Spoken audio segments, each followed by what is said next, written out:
I have so many friends up here on this dais that I can't possibly say thank you to each and every one of them, but I will begin by thanking David.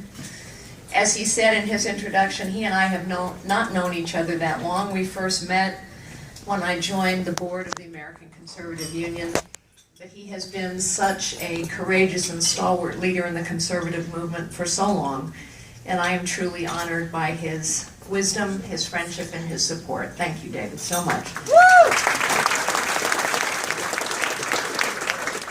And Chairman Long, I met on a snowy Albany day. And I can see why he has been a chairman for so long in this great state. So thank you, Chairman, for your leadership and your friendship and for strong-arming people to be here tonight. And thanks to all of you for all that you do to fight hard for the values and the principles that we know make this nation great. You know, when I met many of you this evening, so many of you said, "Oh, I saw you on TV, you were so great." We're very complimentary, and one of the things I guess that people have figured out about me is I'll go talk to anybody about just about anything. And earlier this week, I was on The View. I was shocked to learn when Rosie Perez said to me, "You know, I'm not a Republican." I was shocked to learn that Whoopi Goldberg doesn't consider herself conservative, although I did tell her on air how much I love her movies. And so early on in that program, I made the point of saying, I am a conservative because I believe no one of us is any better than any other one of us.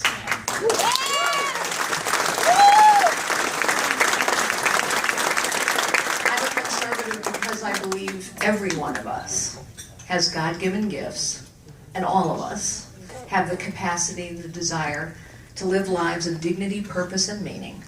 And I know through a lifetime of experience that it is conservative values and principles and policies that lift everyone up.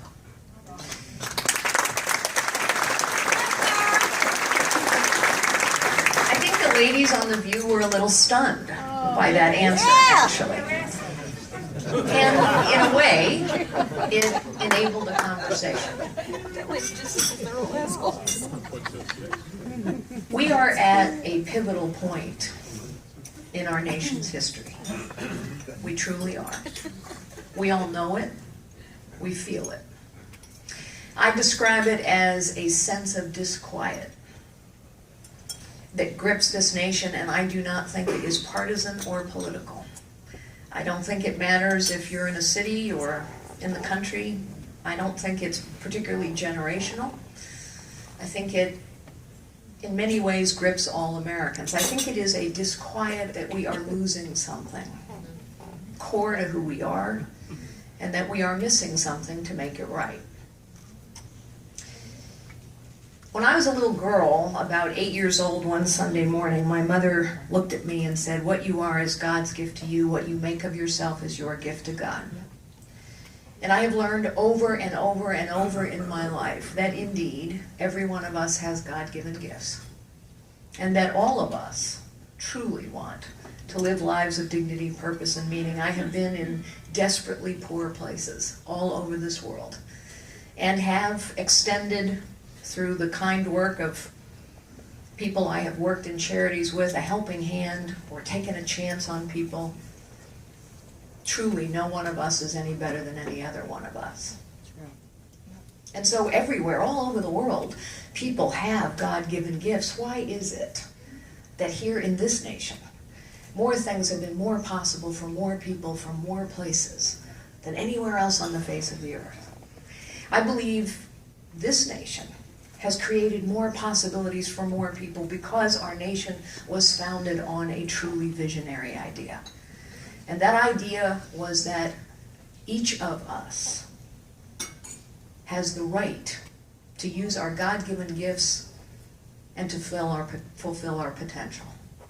It was a visionary idea, and it was even a radical idea from our founders, because they said the right to fulfill your potential. That is what they meant, I believe, when they said the right to life, liberty, and the pursuit of happiness. The right to fulfill your potential, they said, comes from God and should not be taken away by man or government. And so, because of that foundation of a core belief in everyone's God-given gifts, this indeed has become a nation where more things have been more possible for more people from more places. And yet that disquiet that I spoke about, I think people no longer believe that this is a nation of limitless possibility. I was sitting at a Rotary Club luncheon speaking in New Hampshire last summer on the seacoast, and a gentleman came up to me after that speech and he said to me, "You know, Carly, we don't think of ourselves as a nation of limitless possibility anymore. And when we stop believing that this nation can do anything, and we as citizens can do anything we choose, then we are losing the core of who we are." And yet, people's disquiet is in so many ways well-founded. We have tangled people's lives up in webs of dependence.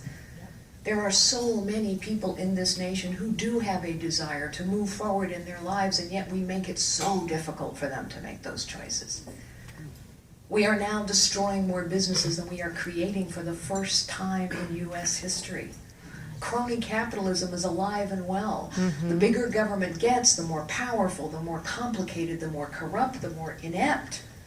The more it becomes true that only the big, the powerful, the wealthy, and the well-connected can handle all that complexity. We used to believe that we were a nation that if something were worth doing, we would do it. If something were hard to do, even better. We would figure out how to do it. We knew that our own lives were filled with possibilities, and we trusted that our children's and our grandchildren's lives were filled with even greater possibilities. And yet, the truth is, people don't feel that way anymore. Every day we read another headline about the absolute ineptitude of our federal government. I mean, today you picked up the USA Today, and what was the front page story? Government labs failed to protect anthrax and have been shipping live anthrax around for 10 years. Or the data breach at the Office of Personnel Management. Or the IRS not being able to answer taxpayers' questions at tax time because they need more money. Really? Or, of course, the ultimate stain on our nation's honor, the way that the Veterans Administration fails to serve those who have served us. Yeah.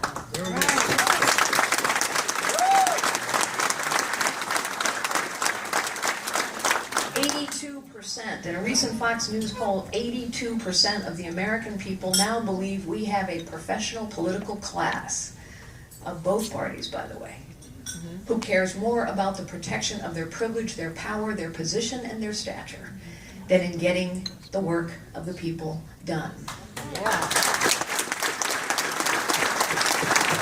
And so that, ladies and gentlemen, is common ground. That is common ground. When 80+% of the American people believe that we have a professional political class, we can find common ground. Because the truth of the matter is this: all those terrible statistics I just cited, what they say is the potential of this nation, the potential of the people of this nation is now being crushed by the weight and the power and the ineptitude and the corruption of the federal government of this nation.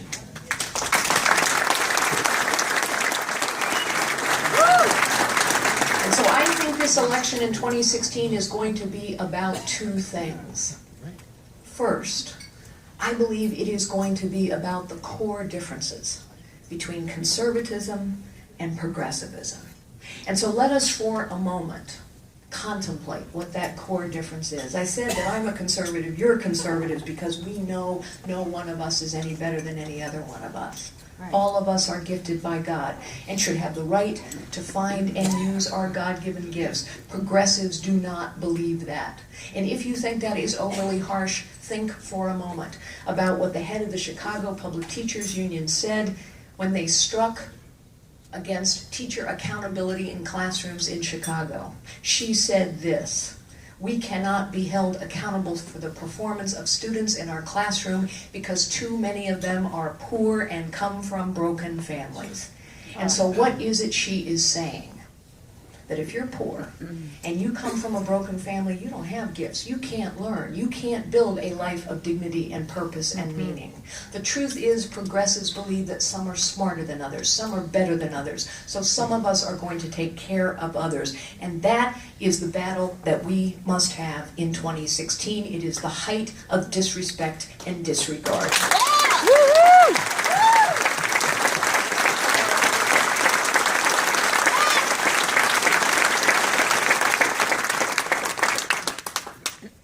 And you know, David is absolutely right in the comments that he made. I gave a speech last week about the state of women in America.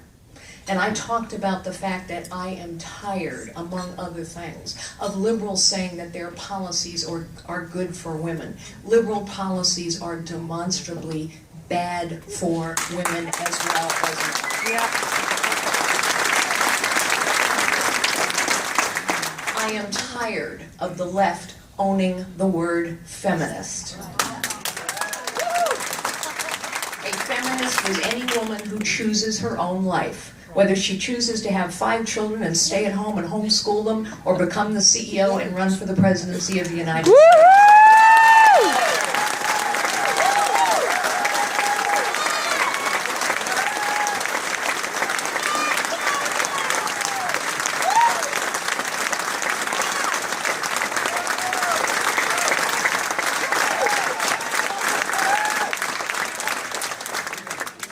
We will not pit women against men.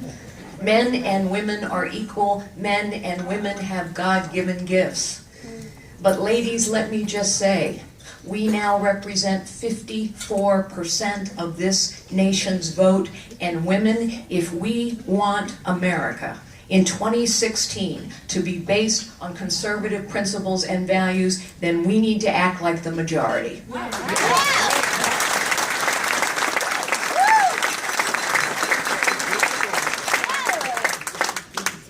I think this election is going to be about another thing. Not just the difference between conservatism and progressivism, but as well, I think this election is going to be about leadership. And so let us talk for a moment about what leadership is. It is not management. Managers are people who do the best they can within the status quo. They do the best they can within the existing system. And the truth is, we've had a system, a status quo in Washington for almost 50 years now. And we get a lot of great speeches at election time and a lot of big ideas, but somehow every agency just keeps getting bigger and bigger. The problems somehow never get solved. Right. Hillary Clinton would tell us that leadership is about the acquisition of power and title, and she really wants to add that title of President of the United States to her resume. I am asked all the time, wow, you're so critical of Hillary Clinton. I mean, she's been Secretary of State, she's been the Senator, she's been the First Lady, and I say, you And know, the liar. those are just titles. Those are just titles. Leadership is not management. And leadership is not about title or position or power. It is the job of a leader to challenge the status quo, and we need a leader in the Oval Office who will not be afraid to challenge the status quo in Washington, D.C.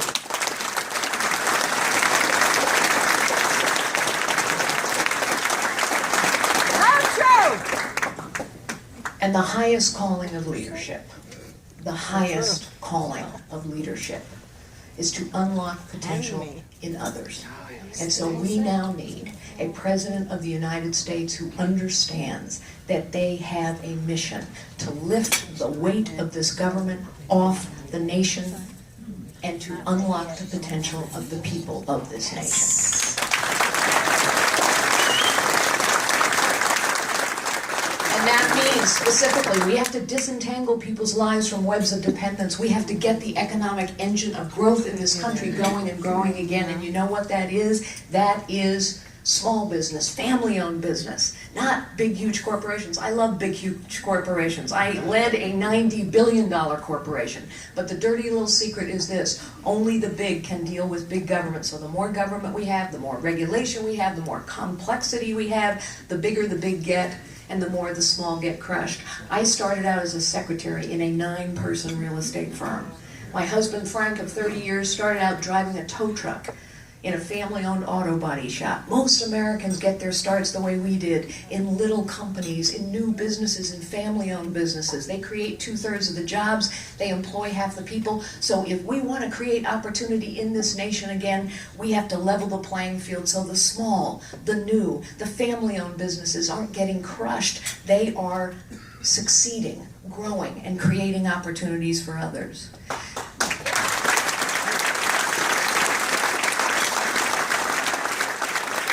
We have to get this government under control. And you know how we're going to do that?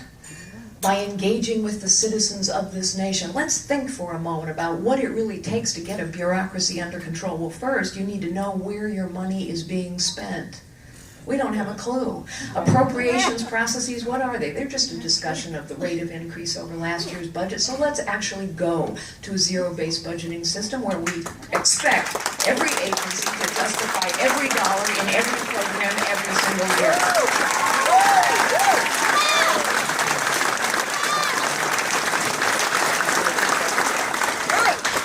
Remember when the scandal of the Arizona wait times at the VA hit? Remember what happened? A lot of pressure put on the political system. And Congress passed a bill in 3 short weeks, and the bill said we could fire the 400 senior executives at the VA. Really good idea. Why don't we do that all throughout government?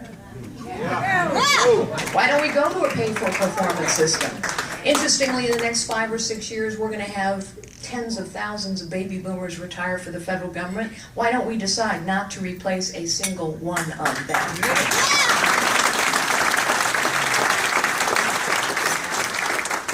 Now, all that sounds kind of hard to do, you know? It takes approval of Congress. It's true. So you know, honestly, what I would do? Honestly, what I would do is I would go into the Oval Office on a regular basis, maybe in the weekly radio addresses, and I would say to citizens of America, please take out your smartphones. I'd like to engage you in a question and answer. Question number 1, do you think we should know how our money is being spent? And do you think we should expect government to justify every dollar of every program in every agency every year? Press 1 for yes, 2 for no. I know how people would vote. By the way, millions vote for American Idol or The Voice all the time. They'd vote for this. Yeah. It would put pressure on the political system. Question number 2, do you think it's okay that a senior government official can fail at their job or maybe watch pornography all day long and earn the same pay, pension, and benefits as somebody trying to do a good job? Press 1 for yes, 2 for no. You think I'm joking? I'm not. A leader in the White House needs to engage with the citizens of this nation to put pressure on the political system in order to change the status quo. And finally, instead of talking about revenue-neutral tax reform, can we please finally talk about revenue-reducing tax reform?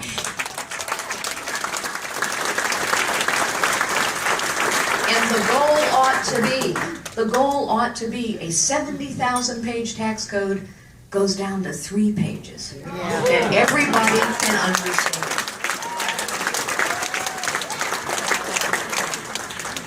Nowhere, of course, is leadership more necessary than in the world. Because the world is a very dangerous and a very tragic place when America is not leading. The truth is, I know more world leaders on the stage today than anyone running, with the possible exception of Hillary Clinton, only I didn't do photo ops.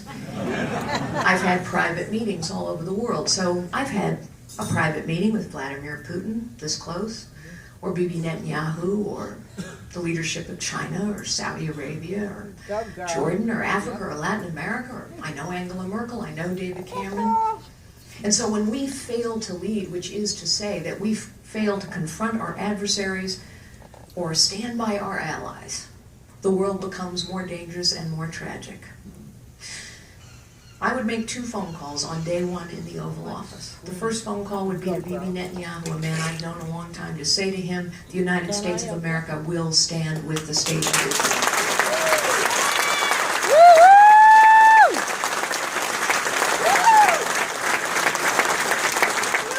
That phone call is important in and of itself.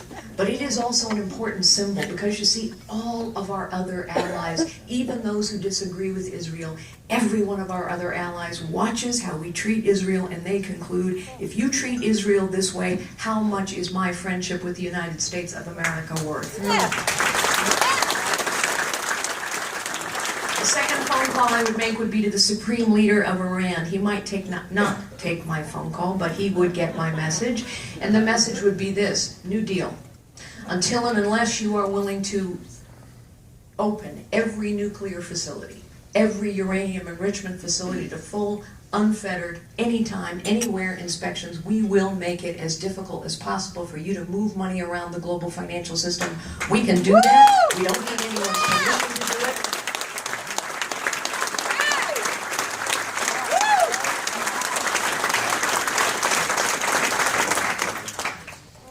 And once again, that phone call, important in and of itself, but also it would send the message to other adversaries.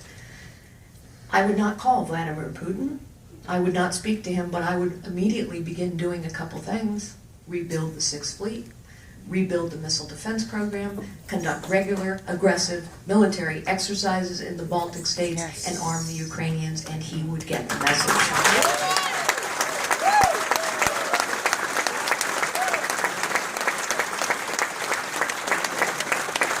We must acknowledge that China has moved from a sometimes competitor, sometimes partner, to an adversary. I have been doing business in China for 25 years, and I know that they too must understand that we will confront them with strength and resolve, which means that we have to be more active in the South China Sea. It means we have to equip our allies in that region with the technology that they have been asking us for, and it means we have to understand that our greatest leverage over China is how fast their economy grows. We have something to do with that. And finally, with regard to ISIS, our Arab allies in the region know this is their fight, and they are prepared to fight it. But not unless they sense leadership and resolve on our part. And so instead of having a Camp David summit to convince our Arab allies that they ought to back a really bad deal with Iran, I would have a Camp David summit and ask our Arab allies what they need from us. The truth is they have asked us for very specific things and we have not provided them. King Abdullah of Jordan, a man I've known a long time, has asked us for bombs and material. We have not provided it. The Egyptians have asked us to share intelligence. We are not. The Kurds have asked us to arm them for the last 3 years. We are not. We can defeat this evil called ISIS, but we must engage with our Arab allies in order to do so.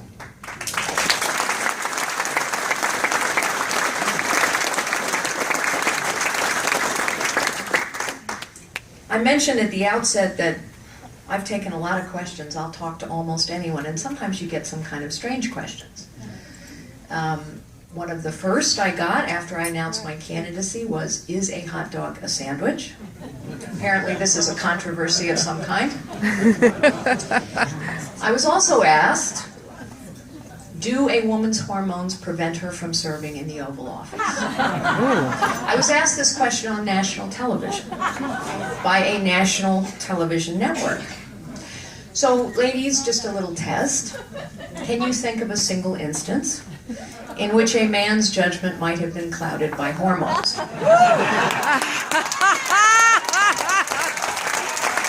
Including in the Oval Office.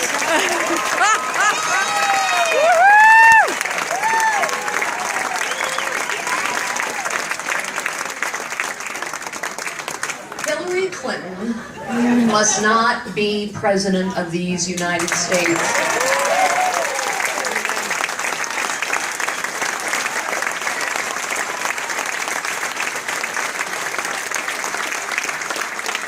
But not because she is a woman. Hillary Clinton must not be President of these United States because she is not trustworthy and she lacks a